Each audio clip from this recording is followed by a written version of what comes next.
محترم سامعین، السلام علیکم ورحمۃ اللہ وبرکاتہ۔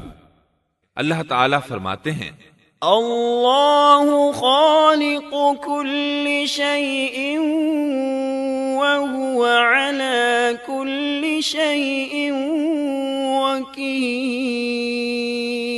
اللہ ہر چیز کا پیدا کرنے والا ہے اور وہی ہر چیز پر قدرت رکھنے والا ہے۔ اللہ الذی خلق السماوات والارض وما بینہما فی 6 ایام ثم استوى علی العرش۔ اللہ تعالیٰ وہ ہے جس نے آسمانوں، زمین اور ان کے درمیان کی سب چیزوں کو 6 دن میں پیدا کر دیا، پھر عرش پر جلوہ فرما ہوا۔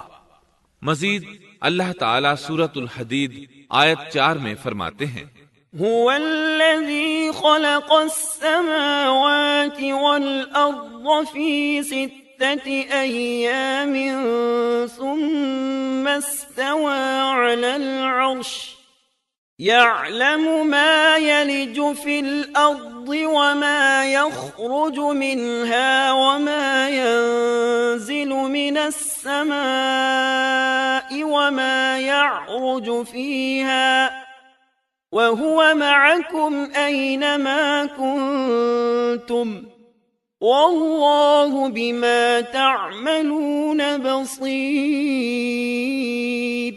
وہی ہے جس نے آسمانوں اور زمین کو 6 دن میں پیدا کیا، پھر عرش پر جلوہ فرما ہوا۔ وہ خوب جانتا ہے اس چیز کو جو زمین میں جائے اور جو اس سے نکلے، اور جو آسمان سے نیچے آئے، اور جو کچھ اس میں چڑھ کر جائے، اور جہاں کہیں تم ہو وہ تمہارے ساتھ ہے، اور اللہ تمہارے اعمال کو دیکھ رہا ہے۔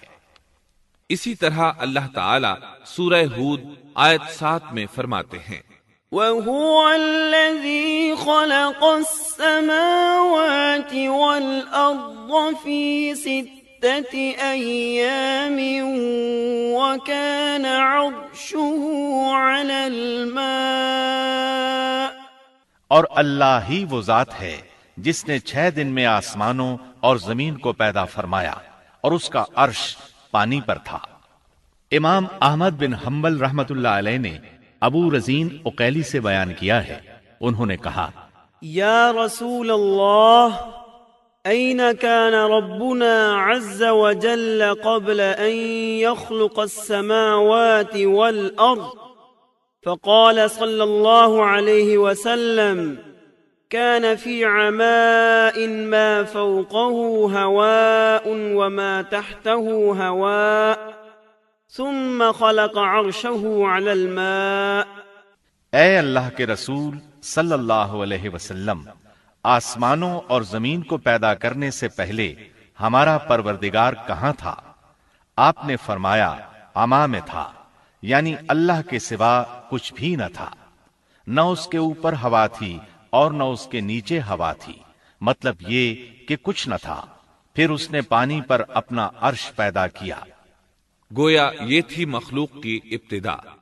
امام احمد، امام ترمذی، امام ابو داود اور بہت سے دوسرے محدثین رحمہم اللہ نے سیدنا عبادہ بن صامت رضی اللہ عنہ کی روایت بیان کی ہے۔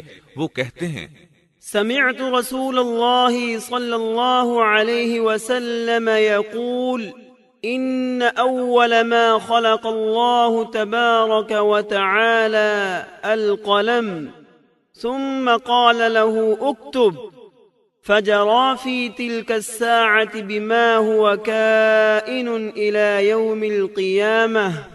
میں نے رسول اکرم صلی اللہ علیہ وسلم کو فرماتے ہوئے سنا، آپ فرما رہے تھے بلا شبہ اللہ نے سب سے پہلے قلم کو پیدا کیا، پھر اللہ نے اس کو حکم دیا لکھ، چنانچہ وہ اسی وقت چل پڑا اور قیامت کے دن تک ہونے والی ہر چیز لکھ دی۔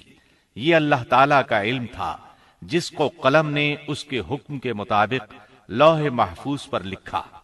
امام مسلم رحمت اللہ علیہ نے سیدنا عبداللہ بن عمرو بن عاص رضی اللہ عنہما کی روایت بیان کی ہے۔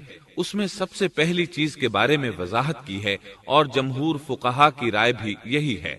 عبداللہ بن عمرو رضی اللہ عنہما بیان کرتے ہیں، سمعت رسول الله صلى الله عليه وسلم يقول كتب الله مقادير الخلائق قبل أن يخلق السماوات والأرض ب50,000 سنة قال وعرشه على الماء۔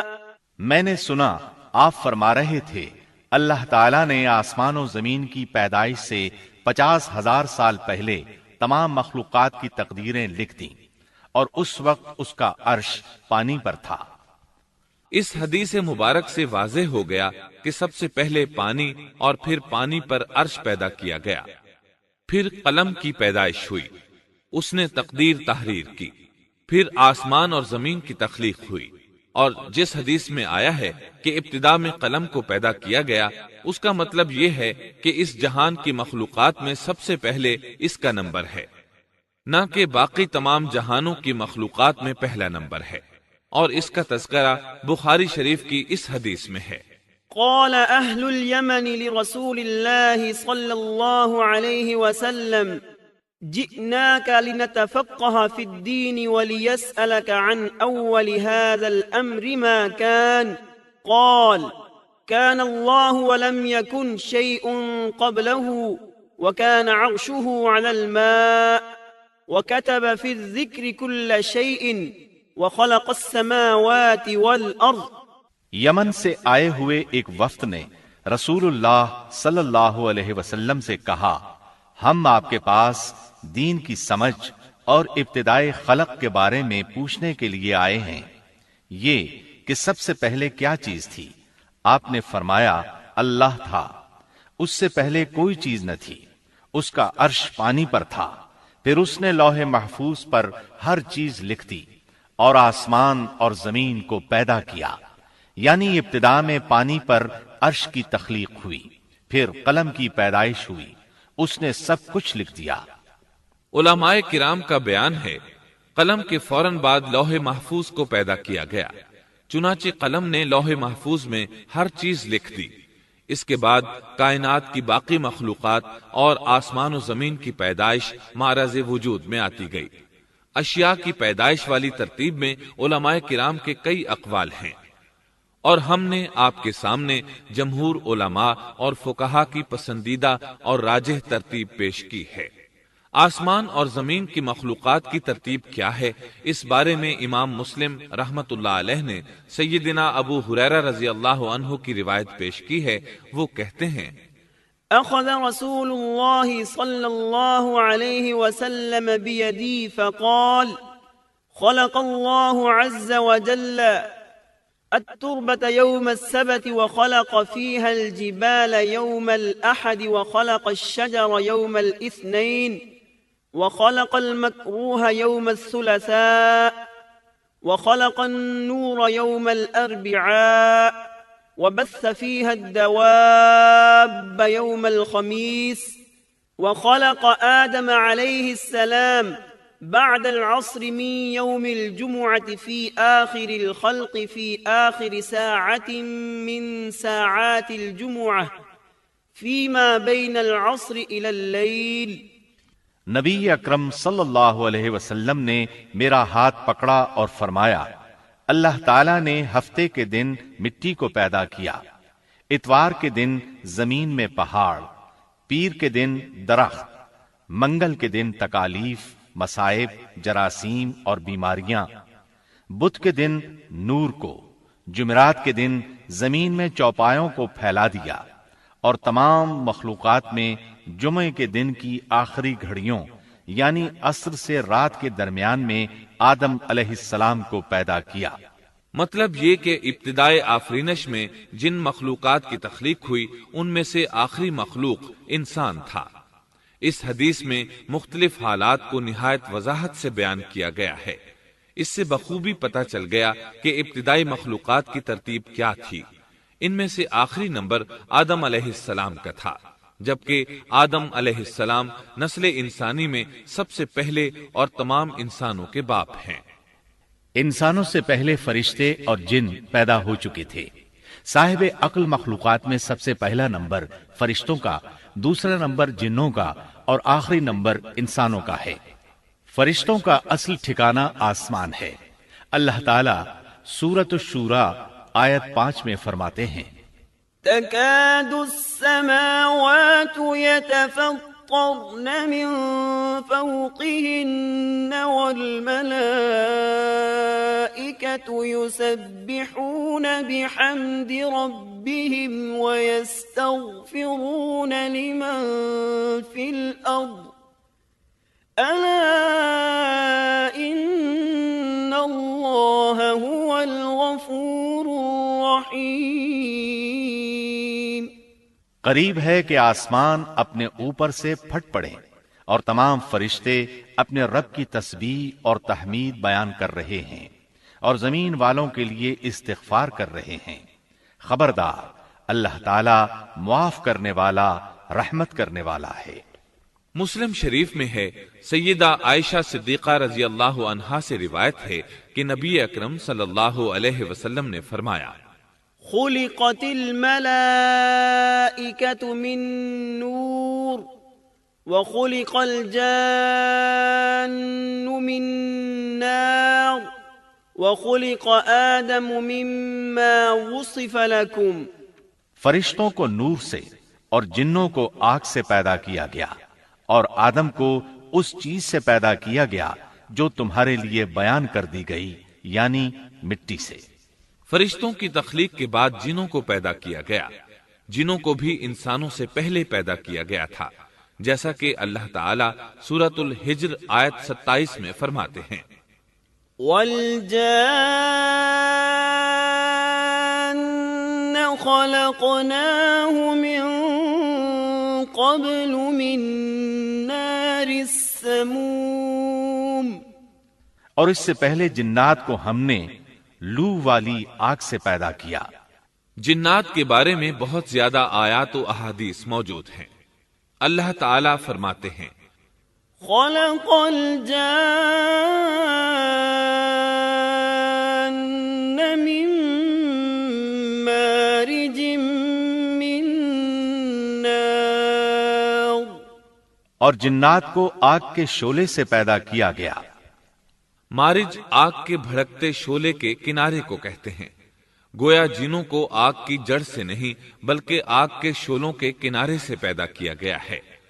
قرآن مجید میں اللہ تعالی نے ابلیس شیطان کا قول نقل کیا ہے، خلقتنی من نار۔ تو نے مجھے آگ سے پیدا کیا۔ اسی طرح پہلے بھی بیان ہو چکا ہے کہ اللہ نے فرمایا، والجان خلقناه من قبل من نار السموم۔ اور اس سے پہلے جنات کو ہم نے لو والی آگ سے پیدا کیا۔ یہ ہے جنات کی اصل اور بنیاد۔ ابلیس ملعون بھی جنات میں سے ہے، اور اس مسئلے میں کسی کو تردد اور شبہ نہیں ہونا چاہیے، اس لیے کہ قرآن مجید میں ہے، إِلَّا إِبْلِيسَ كَانَ مِنَ الْجِنِّ۔ اور ابلیس جنوں میں سے تھا۔ مطلب یہ کہ وہ فرشتوں میں سے نہیں تھا۔ حسن بصری رحمت اللہ علیہ فرماتے ہیں، وہ پلک جھپکنے کے برابر بھی فرشتوں کی جنس میں داخل نہیں ہوا، اور نہ ہی وہ کبھی فرشتوں میں شمار ہوا ہے۔ وہ جنات میں سے ہے کیونکہ اس نے خود اقرار کیا تھا، خلقتنی من نار۔ اے اللہ، تو نے مجھے آگ سے پیدا کیا ہے۔ اگر یہ فرشتہ ہوتا تو اس وقت کہتا، اے اللہ، تو نے مجھے نور سے پیدا کیا ہے۔ اس لیے ابلیس کا جن ہونا روز روشن کی طرح عیاں ہے۔ سیدنا عبداللہ بن عمر رضی اللہ عنہما اور سیدنا عبداللہ بن عباس رضی اللہ عنہما فرماتے ہیں، آدم علیہ السلام سے 2000 سال پہلے جنات پیدا کیے گئے۔ وہ ہماری اس زمین پر رہائش پذیر تھے۔ آہستہ آہستہ وہ فسق و فجور میں مبتلا ہو گئے۔ جب وہ فتنہ فساد میں حد سے بڑھ گئے، ناحق خون بہانے لگے، تو اللہ تعالی نے ان کی طرف فرشتوں کا عظیم لشکر بھیجا۔ ان سے جنات کی زبردست مارکہ آرائی ہوئی۔ اس مارکہ آرائی میں فرشتوں نے جنات کو تہس نہس کر دیا اور وہ سمندروں کی جزیروں میں پناہ لینے پر مجبور ہو گئے۔ زمین کے ہر بر اعظم سے انہیں جلا وطن کر دیا گیا، چنانچہ آج تک ان کا مسکن یہی جزیرے اور عظیم مراکز ہیں۔ یہ واقعہ آدم علیہ السلام کی تخلیق سے پہلے ہو چکا ہے۔ احادیث مبارکہ میں ہے کہ ابلیس ملعون کا ایک تخت ہے اور وہ تمام جنات کا سردار اور حکمران ہے۔ اس کا شاہی تخت پانی پر ہے، اگرچہ اس کی متعین جگہ ہمیں معلوم نہیں۔ یہاں تک ذکر تھا سیدنا آدم علیہ السلام کی پیدائش سے پہلے کا۔